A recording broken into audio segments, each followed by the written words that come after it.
这一次带来的是4次哈。那如果我们到时候花莲这边，应该我印象有最多到6尺的样子，6尺就是很大，就是一铺就是一面就是过去了这样。那这一次是因为主要是方便车子载运，所以我们用4尺的哈。那这个蛮厚的，它几乎盖下去之后，除了一种比较容易出来头香附子比较会出来以外哈。其他的杂草要钻出来实在是很难，头缨可能本身它一钻出来的时候，它会有一个尖的那个芽就很容易就突出来，所以只要看到头缨通常都要先拔起来好啊，那这一个是这几年其实原本没有这种木字形钉啦，而且这木字形钉你们可以拿下去看它的下面是削尖的，这个下面是削尖的很尖那个。刺下去是很痛的为什么用削尖的？过去有另外一种钉子，它很软，然后你钉下去了，3不时遇到石头就弯掉了。那这个是比较白铁，很硬的，所以你们等一下可以看看。然后尖的方式就是遇到一些小小的树根或什么，它可以穿过去，可以穿破。所以我自己在用这个，我其实蛮小心的，因为还蛮危险的。只是说很好用。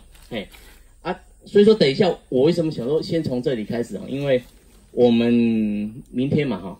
明天会在沿着步道会采一些小苗那这些小苗要培育的时候，我们会在这里有一个拌土的动作。那下午会讲说有哪些介质我过去我在使用的哪些介质，然后跟大家介绍，或许你们可以挑自己的介质也是可以的，只是说这个介质是我这几年挑出来，我从草本到木本都可以使用的一个介质，算是蛮实用的了那在这里选这里就是我们小苗采回来之后，小苗采起来的时候一定会伤到根。那你伤到根，当刚换完盆的时候，你移到在强阳光下，说实在存活率可能不到3成，就我以前现在不到3成。但是如果在半遮阴的像这种光线底下，这里大概到正中午光线才稍微会洒进来的状况之下这里的存活率几乎9成以上，可以到9成，所以说我会用这个地方，我们这里先铺好之后，然后我们明天采完小苗，后天再种下午再种的时候，就是以这个区域来种植，这样，大概是这个区域那一枝草席其实也没有特别就是说要用哪个角度只要是说我们在拉的时候，稍微看到有些石头。如果要不平，我们会稍微踩一下，让它再平整一点，或者是说拿一些小那个小的那个锤子我会稍微敲过去，就是让它整个平。所以说，我们尽可能让我们的苗圃是一个平整、一个比较稳的一个环境之下，这样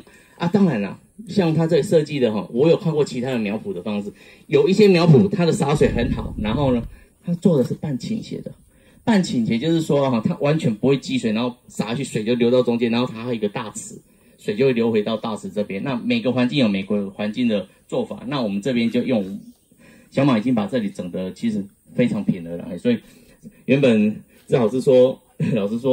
要来捡石头，那时候我看我说其实还好了，这里小石头不多。那到时候我们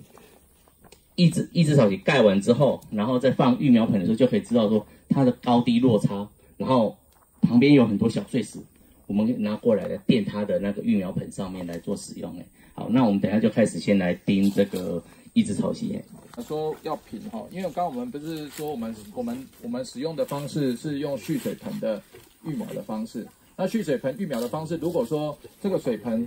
它是不平的它是不平的话，就会变成说这个水就不会同时干，就会变成说我们一盆里面有14颗，可能有少数的2-3颗，它那个角落它的水就会比较多那这个水会比较多，你就完全没有排干的状况之下，就会给那些决绝有存活的机会。然后另外呢，就是说有一些呢，你为了要让水完全排干，可能上方的角落有一些树呢，它可能缺水的时间可能会拉到1天，所以对小苗也会有影响。所以如果说我们尽量让这个水盆不要有高低的状况之下，尽量把这个状况减少到最小所以就让它水能够排干的时候是一起排干那对于这个小苗的这个状况，以及我们刚刚讲的这些病媒蚊的这些部分呢，我们才可以做这些控制。所以像像讲说哈，像这种哈，有这种石头，它其实你看，如果有一个石头在上面，那你的盆子摆在上面，它一定是斜的。好，所以我才说这个地方它在铺的时候，可能就是大家帮忙一下，把石头剪一剪。哎，我们还是剪一下石头了。好，你剪我来用，好不好？好。对，好，这些石头我们大家剪一剪，剪到旁边去哈。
它的功能就是阶段性任务达成了。那这个苗圃就像我讲我们可以来发展其他的像